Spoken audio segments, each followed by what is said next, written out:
Shalom jemaat yang dikasihi oleh Tuhan. Kembali lagi bersama saya Fania. Puji Tuhan kita bisa kembali di ibadah online GBT Home Gunung Gebang. Di sini saya ingin menyampaikan beberapa informasi tentang jadwal ibadah di gereja kami.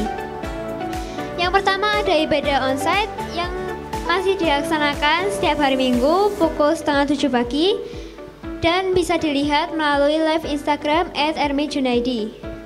Dan ibadah online yang ditayangkan secara perdana di channel YouTube GBT Home Gunung Gebang setiap hari Minggu pukul 7 pagi. Setelah ini ibadah akan segera dimulai. Mari kita siapkan hati dan pikiran kita untuk masuk ke hadirat Tuhan. Selamat beribadah, Tuhan Yesus memberkati.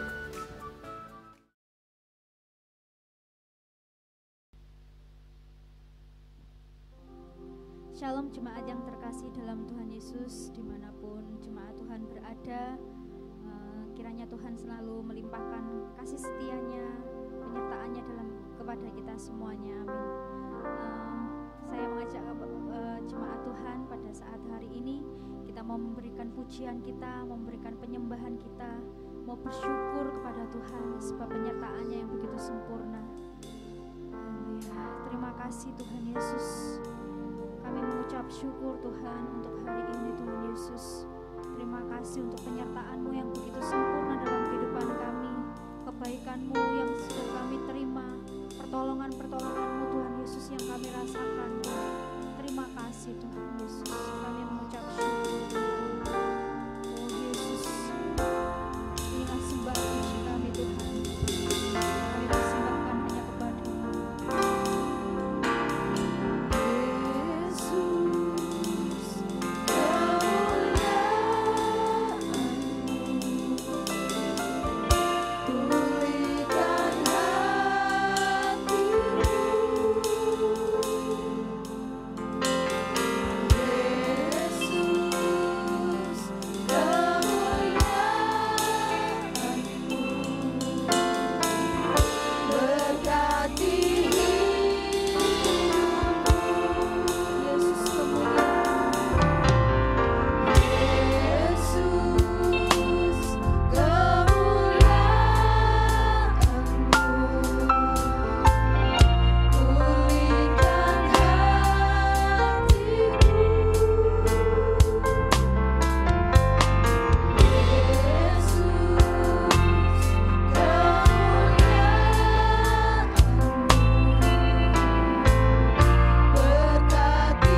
menjamah setiap kami Tuhan. Ini segenap hati kami mempersiapkan hati kami Tuhan Yesus yang terbaik untuk kami diisi oleh kebenaran firman-Mu. Biarlah Tuhan kebenaran firman-Mu dapat memberkati kehidupan kami dan kami dapat menyebarkan berkat-Mu dalam kehidupan kami sehari-hari kepada orang-orang di sekitar kami Tuhan Yesus. Juga Tuhan kami menyerahkan hamba-Mu yang akan menyampaikan firman-Mu. Kiranya Tuhan Kau urapi hamba-Mu Tuhan Yesus, pakai lebih heran Tuhan. Terima kasih Tuhan Yesus, kami siap mendengarkan firman-Mu hanya di dalam nama Tuhan Yesus Kristus. Haleluya. Amin.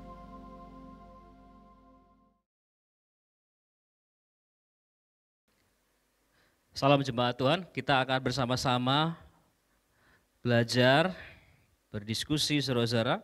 Sementara saudara menyiapkan Alkitab dan juga catatan, itu akan menolong saudara dan saya untuk merenungkan kembali firman Tuhan. Kita harus mempelajari firman Tuhan dengan cara yang sistematis saudara-saudara, dan hal tersebut dapat memaksimalkan daya ingat kita tentang hal-hal yang sudah kita bersama-sama dengarkan. Saudara-saudara dikasih Tuhan, saya ingin berbagi tentang satu bagian dari firman Tuhan yang menurut saya sangat menarik saudara-saudara, karena di sini saudara-saudara menjawab beberapa hal sekaligus pertanyaan-pertanyaan yang seringkali kita lontarkan, kita tanyakan dan kita tanyakan kepada diri kita sendiri. Di antaranya adalah mengenai standar moral. Apakah standar moral itu penting? Apakah standar moral itu perlu, saudara-saudara? Dan bagaimana seharusnya orang Kristen, orang percaya itu meresponinya? Jadi kita dimulai dulu dengan pengertian yang benar. Saudara-saudara, saya ambil saudara-saudara pembahasan kita dari Lukas pasal 7 ayat 36 sampai yang ke-50. Saya akan membagi menjadi beberapa bagian supaya memudahkan kita untuk mencerna firman Tuhan dengan baik. Pertama saudara-saudara, kita lihat latar belakang dari cerita ini. Ayat 36 dan 37 dimulai seperti ini. Seorang Farisi mengundang Yesus untuk datang makan di rumahnya. Yesus datang ke rumah orang Farisi itu lalu duduk makan. Di kota itu ada seorang perempuan yang terkenal sebagai seorang berdosa. Ketika perempuan itu mendengar bahwa Yesus sedang makan di rumah orang Farisi itu, datanglah ia membawa sebuah buli-buli pualam berisi minyak wangi.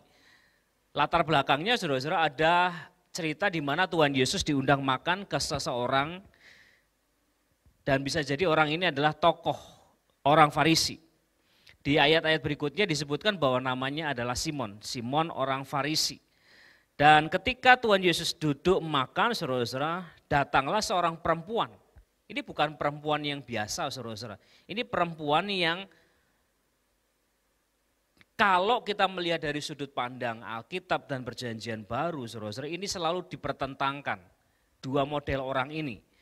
Satu orang Farisi dan ahli-ahli Taurat, kemudian ada orang berdosa. Orang berdosa diwakili dengan dua model orang. Satu pemungut cukai dan satu adalah orang yang jatuh di dalam dosa seksual moral.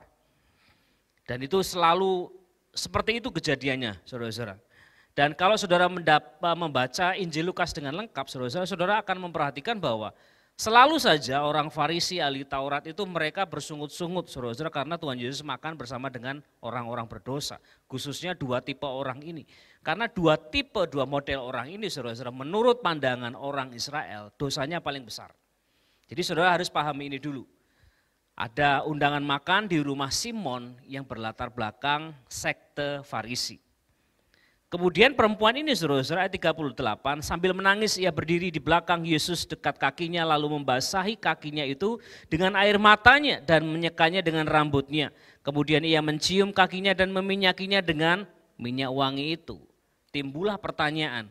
Ketika orang Farisi yang mengundang Yesus melihat hal itu ia berkata dalam hatinya, perhatikan saudara, jika ia ini nabi tentu ia tahu siapakah dan orang apakah. Siapakah dan orang apakah, dalam terjemahan bahasa Inggris dikatakan who and what. Itu dua hal yang berbeda. Siapakah dan orang apakah perempuan yang menjamahnya ini. Tentu ia tahu bahwa perempuan itu adalah seorang berdosa. Nah, masalahnya mulai terjadi. Karena apa saudara-saudara? Simon merasa, si orang Farisi ini merasa saudara-saudara, jika benar Yesus adalah seorang nabi, maka harusnya ia tahu bahwa perempuan ini orang berdosa. Bukan sekedar berdosa, saudara-saudara. Ini dosanya sangat besar. Ayat 37 dijelaskan bahwa perempuan ini terkenal berbuat dosa. Sehingga Simon membuat sebuah pertanyaan di dalam hatinya. Jika Yesus benar nabi, maka ada dua implikasi, saudara-saudara. Satu, jika Yesus benar tahu, saudara-saudara, maka Yesus tidak akan mau dijamah oleh perempuan ini. Dan kalau ternyata Yesus benar-benar mau dijamah dan memang mau dijamah, artinya dia bukan nabi. Saudara pahami ya saudara-saudara, alur logika Simon. Simon melihat bahwa dosa itu saudara-saudara, itu menular. Karena itu latar belakang orang Farisi. Orang Farisi itu artinya terpisah. Jadi di dalam pandangan mereka dan termasuk pandangan ahli Taurat saudara-saudara, orang-orang yang kudus, orang Farisi termasuk hukum Taurat saudara-saudara, ahli Taurat, Tuhan Yesus juga pernah menyindir bahwa ahli Taurat itu kayak kuburan saudara-saudara, dilabur putih di luar padahal di dalamnya belatung. Jadi saudara-saudara, kehidupan kekudusan menurut versinya orang Farisi adalah tidak bersentuhan dengan yang berdosa. Kalau bersentuhan maka menjadi dosa atau tidak kudus lagi dan perlu ditahirkan. Dalam pikirannya Simon, kalau Yesus ini benar-benar nabi, maka dia harusnya tidak mau disentuh. Tetapi karena dia sudah disentuh oleh perempuan ini, maka dia pastilah bukan nabi. Jalan berpikirnya sangat sederhana. Di dalam hidup, dalam hati kita, saudara-saudara, di dalam hati semua orang, di dalam pikiran kebanyakan orang, saudara-saudara, kita memiliki yang namanya standar, yaitu standar moral. Saudara sadar atau tidak sadar, saudara-saudara, kita punya standar yang kita tetapkan, saudara-saudara. Kalau saudara merasa bahwa kita ini baik, dan saudara melihat orang lain kurang baik, saudara-saudara, maka ada yang namanya, saudara-saudara, pandangan di mana aku lebih baik dari orang tersebut. Apalagi kalau orang tersebut sangat buruk dan terkenal berbuat dosa. Dan dalam pandangan perempuan ini saudara-saudara, dia tahu bahwa dia perempuan yang berdosa, sangat banyak dosanya. Maka dia datang kepada Tuhan Yesus. Sementara Simon yang orang Farisi ini merasa dirinya itu baik. Sehingga dia memandang orang lain, karena dia merasa lebih baik, dia memandang orang lain sebagai sangat tidak baik dan tidak layak. Dia tidak mau menyentuh, apalagi kalau sampai Yesus itu nabi, harusnya tidak mau bersentuhan sama sekali. Nyatanya Tuhan Yesus justru mau kakinya disentuh oleh perempuan ini. Maka timbullah pertanyaan di dalam hatinya Simon. Jika ia ini nabi, tentu ia tahu. Dan ini dikatakan di dalam hati. Tetapi saudara tahu ayat 40 dan 41 dikatakan seperti ini. Lalu Yesus berkata kepadanya, Simon, jadi namanya adalah Simon. Ada yang hendak kukatakan kepadamu, sahut Simon, katakanlah guru. Ada dua orang yang berhutang kepada seorang pelepas uang.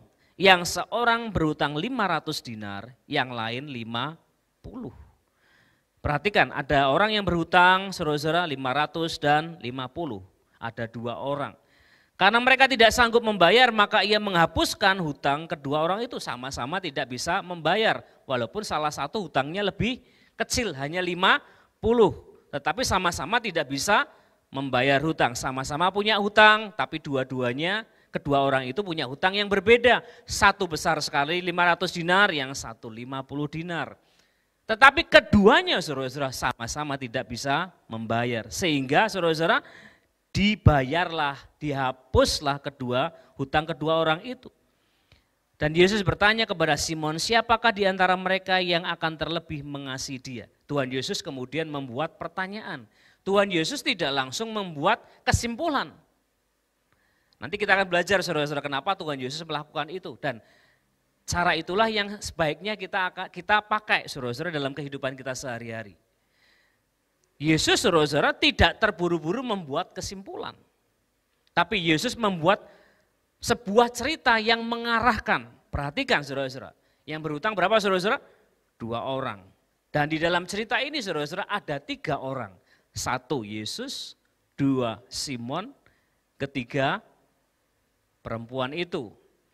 Yesus, saudara-saudara, saudara perhatikan, kemudian ada Simon, ada perempuan itu. Yang disebut sebagai berhutang siapa saudara-saudara? Tentu 2 orang ini. Dan yang menebus hutang siapa saudara-saudara? Yang menghapus hutang? Tentu Tuhan Yesus sebagai Allah. Nanti kita akan perhatikan ayat-ayat bagian terakhir. Nah, 2 orang ini saudara-saudara, meskipun dalam sudut pandang manusia, hutangnya jauh berbeda, 500 dan 50. Tapi menurut sudut pandang Allah, sama-sama tidak bisa bayar hutang. Jadi dalam sudut pandang kita sebagai manusia, kita punya standar moral. Standar moral kita adalah kalau saudara merasa lebih baik, kita cenderung memandang orang lain lebih rendah. Cara itulah, sudut pandang itulah yang membuat kita kadang-kadang memperlakukan orang lain dengan kurang hormat dan tidak hormat. Kenapa saudara-saudara? Tidak layak dihormati. Perempuan berdosa, aku orang baik-baik, aku orang saleh, rajin beribadah, melayani Tuhan di bait Allah. Tetapi perempuan ini adalah perempuan yang terkenal berdosa. Aku tidak mau berdekatan dengan dia, saudara-saudara. Bahkan saudara-saudara aturannya saudara-saudara jelas saudara-saudara kalau orang berdosa seperti ini saudara harus diasingkan, dijauhi. Sama seperti orang kusta. Orang kusta harus berteriak, najis saudara-saudara supaya orang lain nyingkir saudara-saudara. Begitulah perlakuannya. Sudut pandangnya seperti itu saudara-saudara. Sehingga karena si Simon ini merasa lebih baik dari perempuan ini saudara-saudara, maka dia memandang perempuan ini sebagai orang yang sangat hina. Saya tidak tahu saudara-saudara yang Tuhan Yesus maksudkan yang 500, berhutang 500 itu yang perempuan atau yang 50 itu Simon. Tapi yang jelas saudara-saudara ketika Simon memandang rendah perempuan ini saudara-saudara, Tuhan Yesus perhatikan. Tuhan Yesus mengiyakan kesalehannya Simon.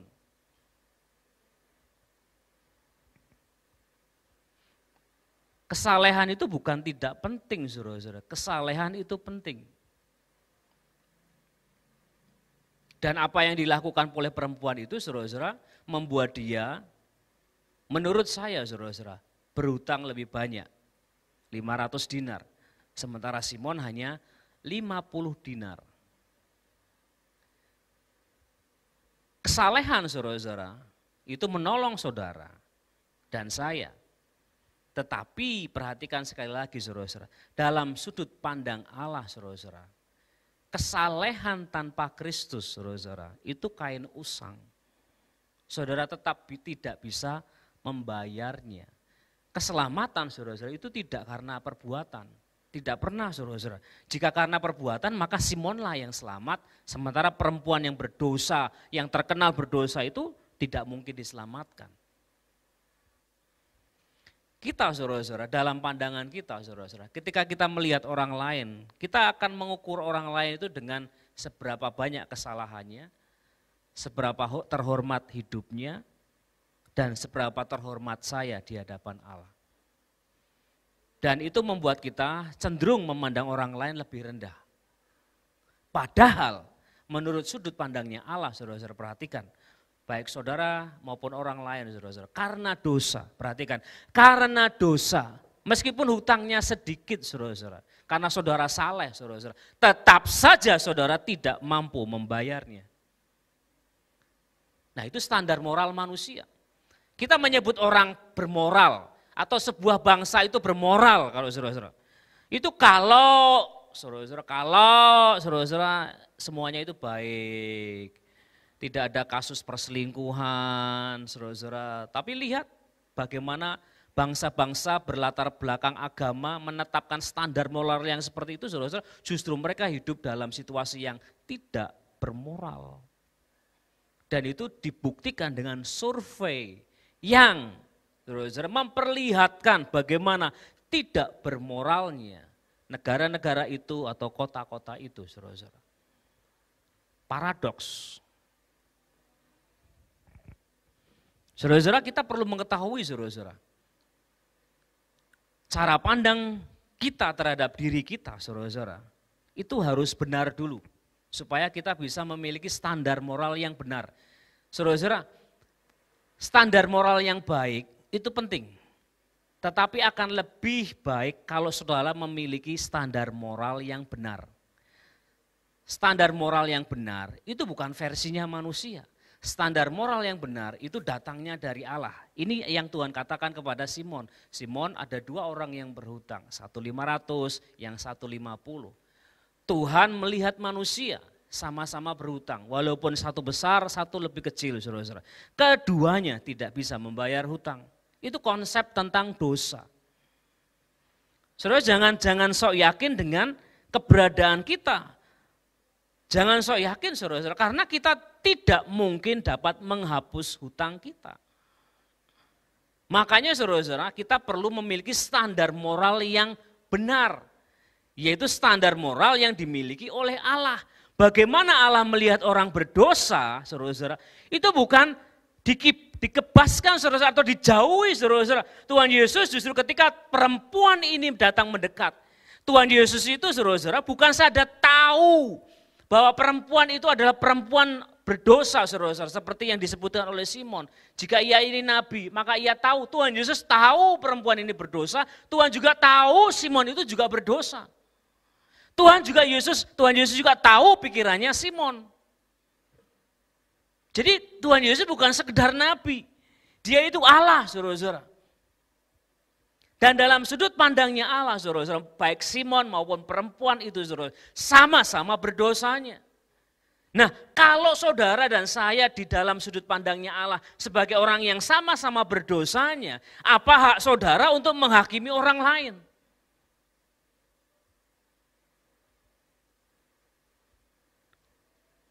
Jika saudara ingin menghakimi orang, saudara-saudara, pastikan, saudara, sama seperti saat ini saya berdiri, saudara-saudara, di bawah lampu lighting, saudara-saudara yang terang. Kalau saudara ngomongin kekurangan orang, pastikan saudara duduk atau berdiri di bawah cahaya yang sama dengan orang itu. Tujuannya apa, saudara-saudara? Supaya saudara juga melihat bahwa, oh ternyata aku juga tidak bersih-bersih amat. Karena apa, saudara-saudara? Terangnya Allah itu, saudara-saudara, itu akan menyingkapkan segala sesuatunya. Nah, kalau saudara di bawah terangnya Allah, saudara-saudara, apa yang saudara lihat? Kekurangan kita. Dan bagaimana Allah tetap mengasihi saudara meskipun kita memiliki banyak kekurangan. Betapa beruntungnya kita, saudara-saudara. Amin, saudara-saudara. Jadi Simon, saudara-saudara, akhirnya harus menjawab. Lihat, Tuhan Yesus membuat cerita. Tuhan Yesus tidak loncat kepada langsung kesimpulan. Simon, harusnya kamu itu bertobat. Gak kayak gitu, saudara-saudara. Tuhan Yesus membuat cerita dulu supaya Simon alur berpikirnya dibetulin dulu. Alur berpikirnya, saudara-saudara, dibetulin dulu. Simon, ada 2 orang berhutang. Yaitu 500, satunya 50. Si A 500, si B 50. Tapi keduanya gak bisa bayar hutang, akhirnya dihapus. Nah, dari cerita itu, saudara-saudara, Simon, nangkep, ada 500, ada yang 50. Dan kemudian Tuhan Yesus membuat pertanyaan. Dari kedua orang itu, siapakah di antara mereka yang akan terlebih mengasihi dia? Maksudnya yang menghapus utang itu. Ya yang utangnya lebih besar lah. Logika, saudara-saudara, bagaimana, saudara-saudara, sebenarnya Allah itu masuk akal. Kasihnya Allah itu di luar akal tetapi juga sekaligus masuk akal. Di luar akal karena Yesus tetap mengasihi perempuan yang terkenal berdosa, tetapi masuk akal jika seorang yang dosanya demikian besar ketika dihapuskan, saudara-saudara, maka dia akan lebih mengasihi Tuhan Yesus. Apa yang dilakukan oleh perempuan itu, saudara-saudara? Tuhan Yesus ngomong kayak gini. Jawab Simon, saudara-saudara. Jawab Simon, aku kira dia yang paling banyak dihapuskan hutangnya. Kata Yesus kepadanya, betul pendapatmu itu. Yesus membetulkan pendapatnya dan kemudian baru menjelaskan maksudnya. Ayat 44, dan sambil berpaling kepada perempuan itu ia berkata kepada Simon, engkau lihat perempuan ini. Aku masuk ke rumahmu namun engkau tidak memberikan aku air untuk membasuh kakiku. Tetapi dia membasuh kakiku dengan air mata dan menyekanya dengan rambutnya. Perhatikan, dalam tradisi Yahudi, dalam masyarakat Yahudi, saudara-saudara, Orang yang datang ke rumah, masuk ke rumah itu harus cuci kaki. Tetapi kenapa Simon tidak memberikan tempat cuci kaki kepada Tuhan Yesus? Sederhana, karena Simon menganggap Yesus itu nabi, orang suci, tidak perlu cuci kaki. Simon juga menyebut Tuhan Yesus sebagai rabi, guru, orang terhormat. Kalau disuruh cuci kaki itu artinya menghina. Ya saudara-saudara, tetapi saudara-saudara, perempuan ini saudara-saudara, justru saudara-saudara, membasahi kaki Tuhan Yesus dengan air matanya dan menyekanya dengan rambutnya dan memberikan minyak wangi. Apalagi membasuh kaki itu tugasnya budak saudara-saudara. Tidak mungkin Simon saudara-saudara membasuh kakinya Tuhan Yesus itu merendahkan dirinya sedemikian rupa saudara-saudara, mirip budak. Itu tidak terjadi, tidak bisa terjadi sebagai orang yang terhormat saudara-saudara. Bagaimana mungkin seorang terhormat saudara-saudara merendahkan diri saudara-saudara. Tetapi perhatikan saudara-saudara, kalau saudara dan saya memiliki pengertian bahwa dosaku tidak mungkin dihapuskan, aku tidak mungkin bisa membayar hutangku kepada Allah. Terlalu besar kesalahanku kepada Allah, tetapi Dia mengasihi aku. Maka saudara bisa melakukan apa yang dilakukan perempuan itu. Termasuk merendahkan diri serendah-rendahnya, mirip kayak budak saudara-saudara. Hari-hari ini saudara akan melihat bagaimana orang Kristen saudara-saudara berlagak seperti raja. Kenapa saudara-saudara? Karena tidak menyadari betapa besarnya kasih Allah dalam hidupnya. Sederhana saudara-saudara. Kalau orang tidak menyadari kasih Allah saudara-saudara, dia pasti tidak mau merendahkan diri. Nah itu standar moralnya Allah. Kalau saudara memiliki standar moral yang tinggi, kalau saudara memiliki standar moral yang benar, maka yang saudara akan lakukan adalah memandang orang lain sebagai orang yang berharga, yang dikasihi Allah. Jika saudaramu, juga suamimu atau istrimu atau siapapun yang saudara kasih menyakiti saudara, pandanglah mereka sebagai orang-orang yang dikasihi Allah. Dan setelah itu saudara-saudara, kalau saudara melihat mereka sebagai orang-orang yang dikasihi Allah sama seperti Yesus, maka saudara bisa merendahkan diri sama seperti perempuan ini saudara-saudara. Dan ini dikatakan oleh Tuhan Yesus kepada perempuan ini. Ayat 48, lalu Ia berkata kepada perempuan itu, dosamu telah diampuni. Bagaimana mungkin dosa diampuni? Kadang-kadang kita salah memahaminya kalau di ayat 47. Sebab itu aku berkata kepadamu, dosamu yang banyak itu telah diampuni. Sebab ia telah banyak berbuat kasih. Tetapi orang yang sedikit diampuni, sedikit juga ia berbuat kasih. Kadang-kadang kita nyomot ayat ini saudara-saudara dan membuat kesimpulan, oh kalau aku mengasihi lebih banyak berarti dosaku akan diampuni. Oh tidak seperti itu saudara-saudara. Ayat Alkitab tidak boleh kita comot sesuka-suka hati, lihat konteks lengkapnya. Apa yang Tuhan Yesus katakan kemudian 48. Lalu Ia berkata kepada perempuan itu, dosamu telah diampuni. Ayat 49, dan mereka yang duduk makan bersama dia. Ternyata ada banyak orang makan di situ. Pastilah teman-temannya Simon berpikir dalam hati mereka, siapakah ia ini sehingga ia dapat mengampuni dosa. Ayat 50, tetapi Yesus berkata kepada perempuan itu, Tuhan Yesus gak nanggapi omongannya orang banyak itu, kumpulan Farisi itu, tetapi Tuhan Yesus ngomong ke perempuan itu, berbalik kepada perempuan itu, imanmu telah menyelamatkan engkau. Jadi apa saudara-saudara yang menyelamatkan? Imanmu yang menyelamatkan engkau, pergilah dengan selamat. Saudara, iman yang menyelamatkan, bukan perbuatan. Iman yang menyelamatkan. Tetapi kalau saudara memiliki iman yang benar, saudara akan memiliki standar moral yang benar. Bagaimana saudara-saudara kadang-kadang kita di gereja saudara-saudara memandang satu sama lain itu sebagai, wah orang kayak gini kok ke gereja ya.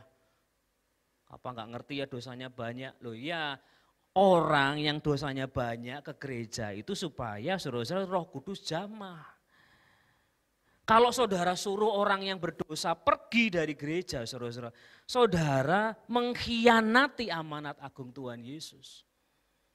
Pergilah jadikan semua bangsa muridku. Nah kalau gereja saudara-saudara sudah mulai merasa dirinya kudus saudara-saudara, kita akan jadi kumpulan garam atau kumpulan terang saudara-saudara. Silau, tidak bisa melihat dan kemudian darah tinggi. Banyak masalah yang terjadi. Tapi kalau ada jiwa-jiwa baru saudara-saudara, orang-orang yang sama seperti perempuan ini saudara-saudara.